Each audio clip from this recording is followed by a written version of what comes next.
Welcome back, troglodytes, to Would You Rock or Not? Hey.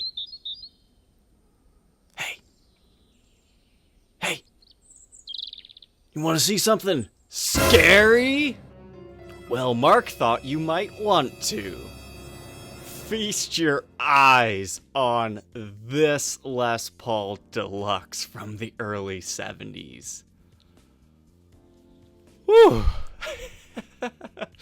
This one follows something that I believe deeply. If you're gonna mod it right. Don't just do tiny little modifications, go all out. And this is exactly what happened to this guitar.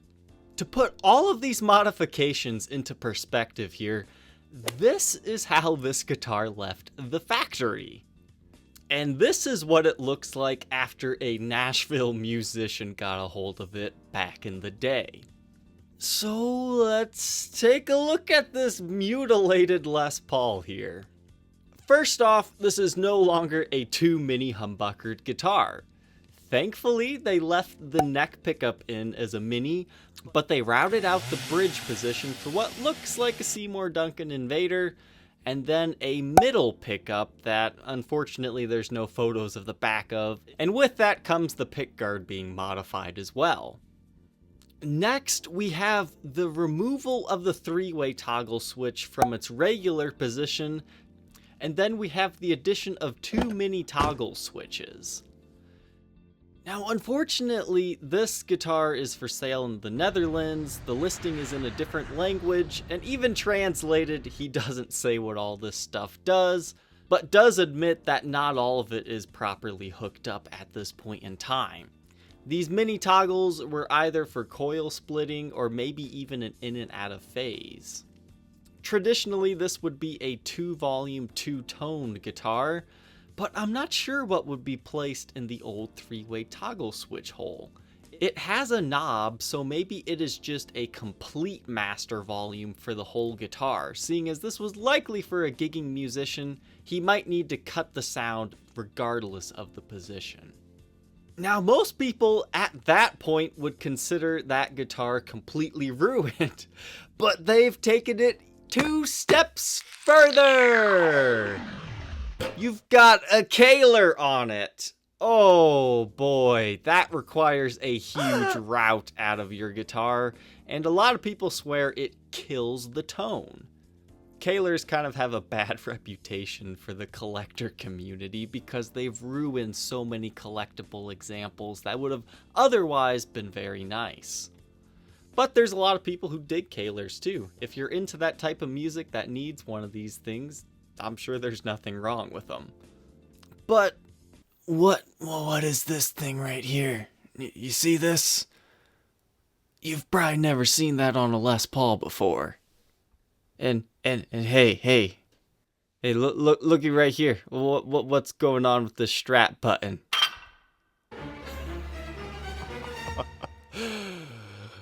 Oh, somebody put a B-bender in this guitar, and that sells this one for me. If this was for sale in the United States, you can bet there would be a full review of this guitar.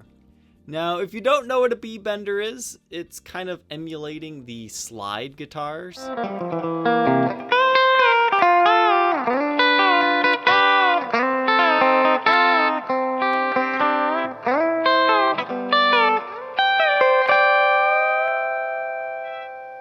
It's used quite a bit in country music.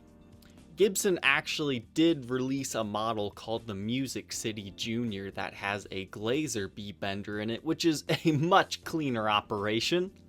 But this is the version where you have to route up the back of your guitar and make it look ugly, but get some really sweet country tones out of it. You can also see where the original route for the control cavity was enlarged here. So that's a lot of modifications, to say the least. And we haven't even seen the headstock yet. Not even this part of the guitar was saved for originality. They put a locking nut, which probably a good idea with the Kaher, and it looks like the clousons have been swapped out for Schallers. So, yeah, this one's probably not for everyone, but I dig it when somebody just takes modifications to an extreme. This is what most people would consider sacrilege, but I could just see all the different sounds you can get out of this. A B-bender and a Kaher.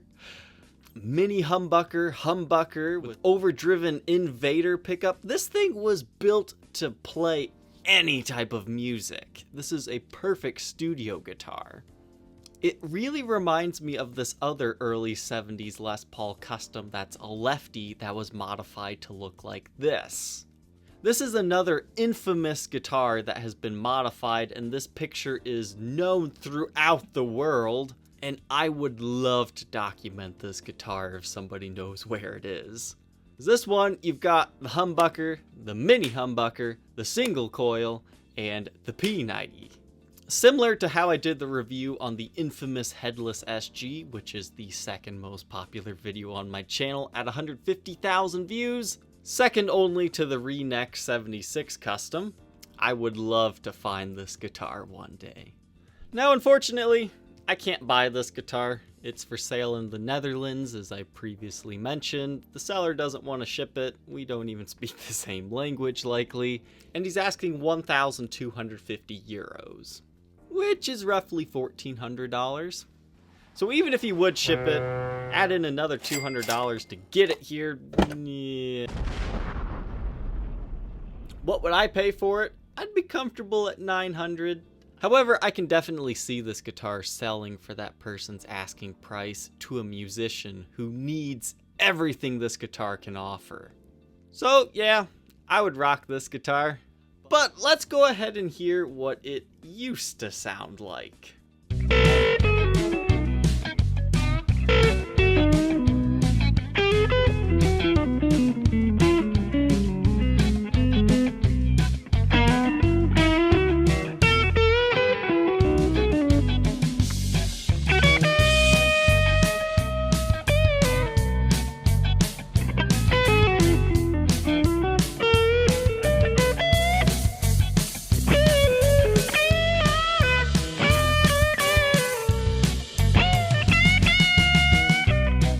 The only question left, would you rock the Mutilated Deluxe or not?